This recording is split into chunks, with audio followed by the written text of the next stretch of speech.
السلام عليكم، ازيكم عاملين ايه؟ وحشتني من الفيديو اللي فات. يا رب تكونوا كويسين. اخباركم ايه؟ عملنا كشك المص الغلابه، بس خليناه بتكات بسيطه مش بتاع الغلابه. عملناه عظمه على عظمه، حلو جدا، ما كلفناش كتير، طعمه حاجه وهم خطير خطير. تكات بسيطه كده تخليه يطلع معانا ما شاء الله تبارك الله حلو قوي. عاملين البتنجان المخلل بالميه بتاعته الحمراء، حاجه بقى فوق ما تتخيلي. لو عايزين تعرفوا البتنجان ده بيتعمل ازاي اكتبوا لي في التعليقات. احلى من بتاع المطاعم بكتير بكتير بكتير بكتير. عملنا الكشك، عملنا كمية حلوة جدا، كمية تقعد معاكي يومين، مش مكلفة. ما كلفتناش كتير مقارنة بالاسعار اللي احنا شايفينها والغلا اللي احنا شايفينه. فبرضه هناكل وهنتبسط ان شاء الله، وببركة ربنا وبفضل ربنا الحاجة هتبقى حلوة وهتبقى كتيرة ان شاء الله.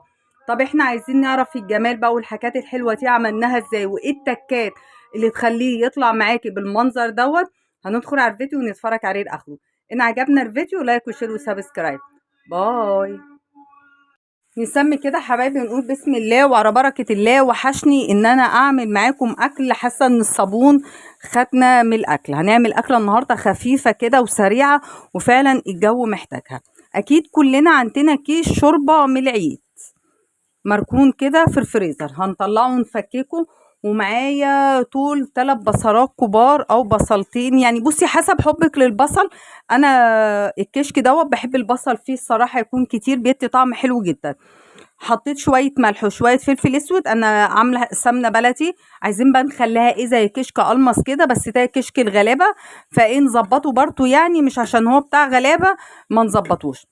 انا عايزه البصل بتاعي دوت يكرمل. يعني ايه كرمل؟ يعني يديني لون الذهبي كده، مش الذهبي كمان، يديني اللون البني الخفيف. مش عايزاه يتحرق ومش عايزاه يبقى خفيف معايا. والشوربه عايزاها تغلي. بعد كده هنحضر كوبايه رز كبيره. مش قادره احدد لك مقادير، بس يعني انا مثلا جايبه اقل من نص كيلو رز. مش عايزه احدد مقادير عشان في حسب عدد افراد اسرتك. يعني انا مثلا خليه كده، كيس الرز اهو. انا خدت الخيط هنا خلاص، اقل من نص شويه. ومعايا كيلو حليب، ومعايا البصل، ومعايا الشوربه. بصوا يا حبايبي، هي دي كميه الرز، وهنزل عليها بالشوربه، بس مش هنزل بالشوربه كلها. يعني انا هنزل بشويه كده وهستنى، وبعد كده انزل بالباقي. ليه؟ عشان انا عايزه اطلع النشا بتاع الرز بتاعي، عشان لما اجي اعمله انا ما احطلوش نشا. فنحط الشوربه واحده واحده. الخطوه ديت زي الرز بلبن كده، الخطوه ديت هتبتدي تخلي لي النشا بتاع الرز يطلع. وبرده انا البصل اهو بصوا، واحده واحده كده نقلبه. انا عايزاه يبقى بني كده، شكله حلو، يكون ريحته حلوه. طبعا ريحته خطيره خطيره خطيره. هسوي الرز كده واكمل البصل وارجع له. بصوا حبايبي، الرز بتاعي استوى وبقى منشي. يعني ايه منشي؟ بصوا مطلع نشا كتير جدا. هو ده اللي انا عايزاه، يبقى النشا منه فيه، عشان احنا ما نحطلوش تاني نشا. هتجيبي بقى كيلو حليب، كيلو ونص، 2 كيلو. نرجع ونقول حسب الكمية اللي انت عاملاها.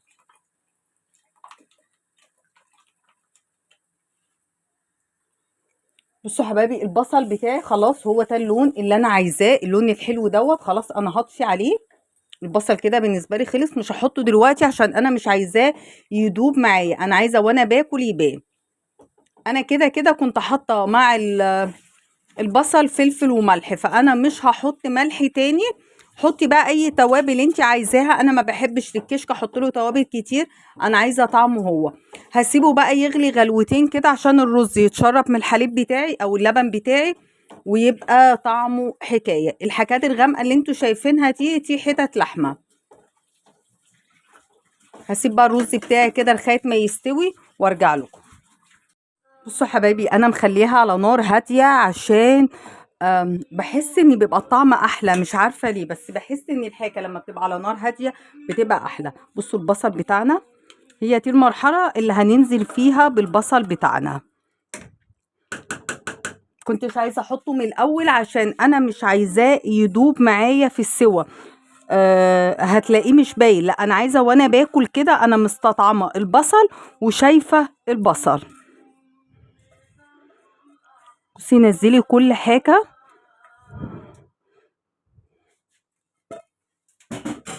ندي كده ايه تقليبه حلوه. بصوا بقى المنظر حكايه. نسكت على كده؟ لا. طب احنا عايزين ندلعه شويه. انا عندي جبنه رومي على موتزاريلا على شيدر. هنزل كده بشويه،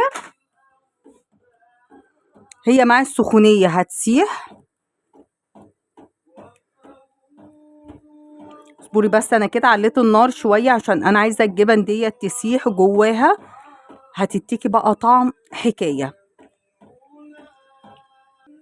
بصي الجبنه بتاعتنا ابتدت تسيح. بصي شكلها عامل ازاي. عرفتي بقى خطوه ان احنا نحط الرز بتاعنا الميه بتاعته او الشوربه واحده واحده. بصي هو بقى منشي لوحده من غير ما نحط له نشا. ما شاء الله تبارك الله حلو جدا.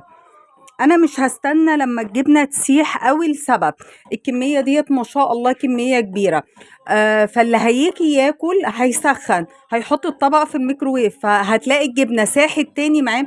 بصوا بصوا هتحسي كده ان في نسبه مطه بسيطه. الجبنه هتسيح معاه فهتدينا طعم حلو جدا جدا جدا. هتحسي كده ان اكنها لسه معموله. بصوا يا حبايبي خلاص كده انا بالنسبه لي ما شاء الله. بصوا عامل ازاي حلو قوي قوي. مهما بقى هيقعد معاكي واحنا مش حاطين له نشا مش هتلاقيه وشه شقق معاكي، بالعكس هيبقى حلو جدا جدا. طبعا بقى هتحطي في الاطباق اللي انت بتحبيها بالحجم اللي انت عايزاه. ما شاء الله حلو جدا جدا جدا طعمه حلو.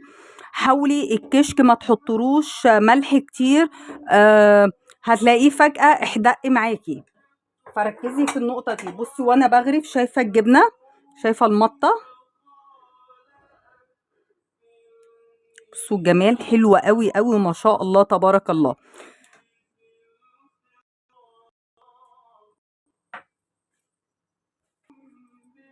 بصوا يا حبايبي الكمية ما شاء الله كبيرة جدا ما شاء الله تبارك الله حلو جدا.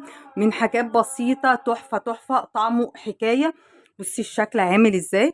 عايزة بقى تسيبي شوية بصل وتحطيه فوق الوش براحتك، بس انا ما بعملش الخطوة دي عشان بلاقي البصل اتاكل والطبق اتساب، فبحط البصل من جواه كده هتلاقي الطبق كله ما شاء الله يتاكل.